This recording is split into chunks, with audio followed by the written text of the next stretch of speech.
Life on Roslyn Avenue in the 1950s by Fred Romano. I arrived in Trail in 1953 with my mother Dorina Romano and sister Maria. I was only 4 years old. I was born in Santo Stefano del Sole, province of Avellino, in the Campania region of southern Italy. My father Adamo was already here working along with my uncle Fred Romano, who sponsored our family, allowing us to come to Canada. I cannot believe my mother, not knowing one word of English, was able to bring us across the ocean, followed by train across Canada to Nelson, where someone picked us up. I have no memory of my time in Italy. My first memory was our first house in Canada.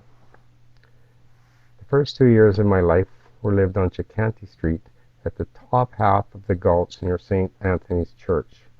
We lived in a rented house across the street from the Secco's house.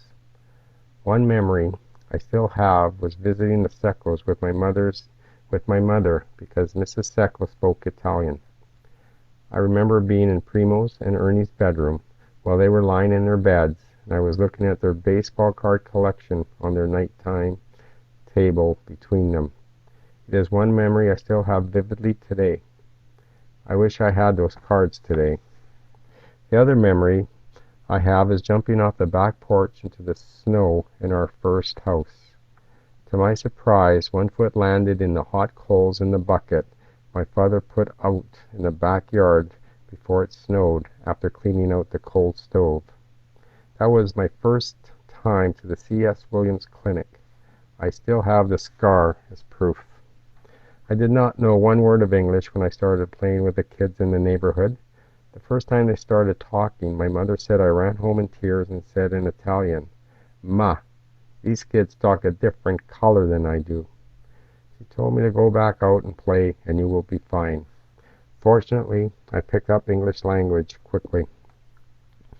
The kids I met at the top of the gulch were Richard and Raymond Allegretto, were twins, David Orlando, Gino Tracanelli, Vic Cablin, and Tony Liocci. There were others, but these are the ones I remember.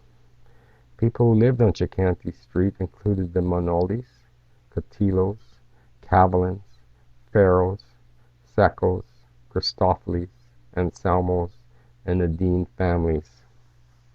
We were located close to the Lazaroff lumberyard. We used to play hide and seek, baseball, and kick the can on the dirt field.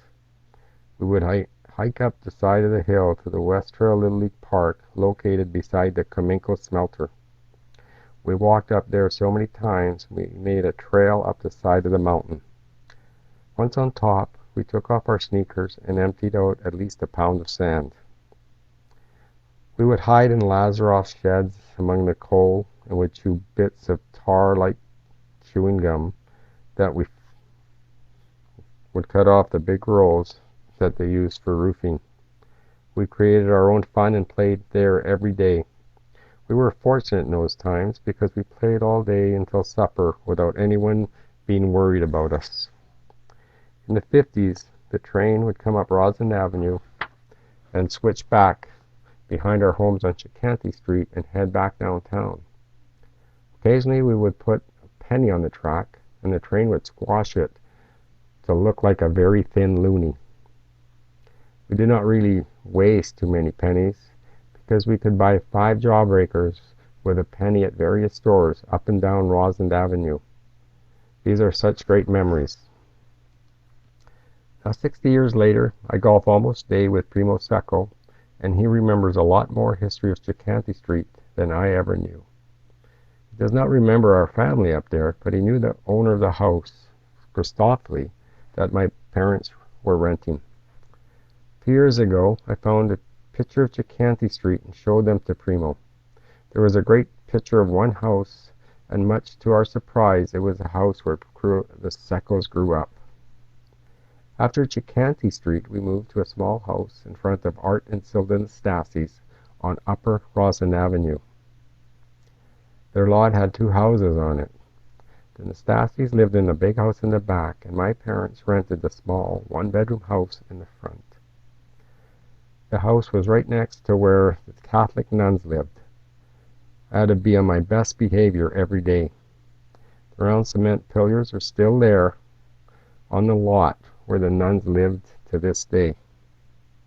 I was 6 years old and then walked from Upper Roslyn Avenue to Central Elementary School for grade 1 and grade 2. I had Miss Rossman as my teacher in grade 1. It seems like everyone in West Trail had Miss Rossman in grade 1. I had my first non-paying job when I was 7 years old in my Uncle Fred's and Angelo's pool hall on Roslyn Avenue. It was called U&I Billiards Pool Hall. My job was to take the balls out of the pockets and restack them for the next game and collect 15 cents a game. Some of the players would give me a 5-cent tip that went into my candy fund. My parents then purchased their first home in East Trail, located at 1393 2nd Avenue in the late 50s. I attended Lord J. Morse Elementary School. A few years later, Social Credit Government, 1961, built a bridge across the river at Bailey in 2nd Avenue. I really enjoyed the new bridge because when I went skating at Dorina, it took me only 5 minutes instead of the 35 plus minutes across the old bridge. Those years were probably the best years growing up in Trail. Kids did not have a worry in the world, and there were lots of us around. We played outside with our buddies from day to night. We played baseball in the summer, swam in a right pool, spent time at Jarrell Park, and played street hockey in the winter.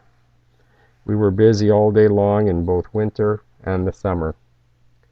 Here is an example of how many kids there were in those days. Little League Baseball had 2 different divisions. West Trail was part of Canadian Little League, and East Trail originally was part of the American Little League. When I played Little League in East Trail, there were 8 teams in the major division and 22 in the Sandlot division. Remember, not all kids played organized ball. Needless to say, times have changed.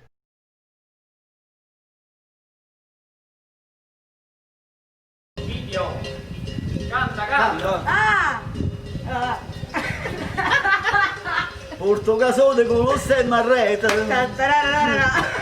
La cupolella che avvisi dai sata. Pasta il panorama per Toledo. Con mano la potete fa guardare. Tu vuoi fare l'americano? Americano, americano. Ma si nati in Italia.